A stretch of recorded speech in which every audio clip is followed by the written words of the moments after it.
Será que o inferno de fogo existe? O que a Bíblia diz sobre o inferno? Algumas traduções mais antigas da Bíblia em português, como a versão Almeida, usam a palavra inferno em alguns versículos.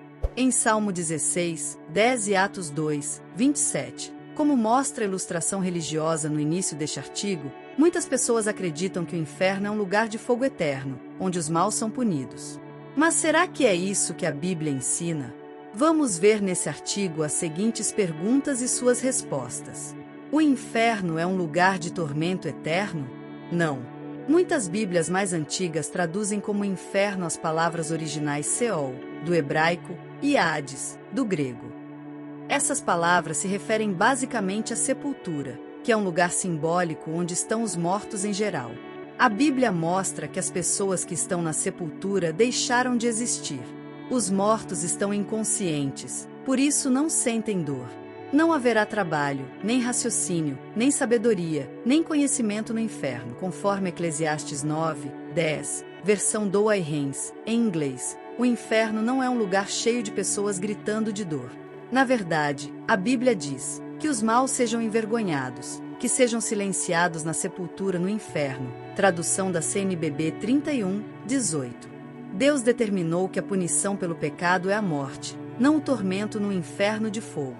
Deus disse ao primeiro homem, Adão, que a punição que ele receberia por desobedecer à lei de Deus seria a morte. Ele não falou nada sobre Adão ser atormentado para sempre no inferno. Depois que Adão pecou, Deus disse qual seria o castigo dele. Você é pó e ao pó voltará. Em Gênesis 3, 19, Adão deixaria de existir. Se Deus na verdade fosse mandar Adão para um inferno de fogo, ele com certeza teria falado isso. Deus não mudou a punição para os que desobedecem às suas leis. Muito depois de Adão pecar, Deus inspirou um escritor da Bíblia para dizer que o salário pago pelo pecado é a morte. E não seria justo dar uma punição além dessa, porque quem morreu foi absolvido do seu pecado. Mas a ideia de um tormento eterno é repulsiva para Deus. Essa ideia é contrária ao ensinamento bíblico de que Deus é amor. Conforme 1 João 4, 8, portanto, Ele quer que nós o adoremos porque o amamos, não porque temos medo de ser atormentados para sempre. Mas pessoas boas foram para o inferno? As Bíblias que usam a palavra inferno, onde o texto original diz Seol ou Hades, dão a entender que homens fiéis, como Jacó e Jó, esperavam ir para o inferno. Nessas Bíblias, o texto de Atos 2, 31, 32 diz que o próprio Jesus esteve no inferno no período entre sua morte e ressurreição. Então fica claro que, quando essas Bíblias usam a palavra inferno, elas se referem simplesmente à sepultura. E a parábola do rico e Lázaro, que Jesus contou.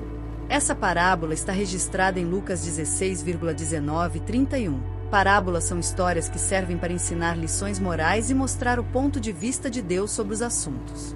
A parábola do rico e Lázaro não é uma história que realmente aconteceu. Então, será que o inferno representa um estado de total separação de Deus? Não. O ensino de que os mortos têm consciência de estar separados de Deus contradiz o que a Bíblia ensina. Ela diz claramente que os mortos não estão conscientes de nada. Mas será mesmo que alguém já saiu do inferno? Sim. A Bíblia dá detalhes sobre 9 pessoas que foram para a sepultura, que algumas Bíblias traduzem como inferno, e que saíram de lá porque foram ressuscitadas. E se elas estivessem conscientes enquanto estavam no inferno, elas teriam falado sobre o que passaram ali. Mas é interessante que essas 9 pessoas não disseram que estavam num lugar de tormento. Na verdade, elas não falaram nada sobre o que tinha acontecido nesse período. Por quê? Como a Bíblia deixa bem claro, aquelas pessoas estavam inconscientes, como se estivessem dormindo profundamente.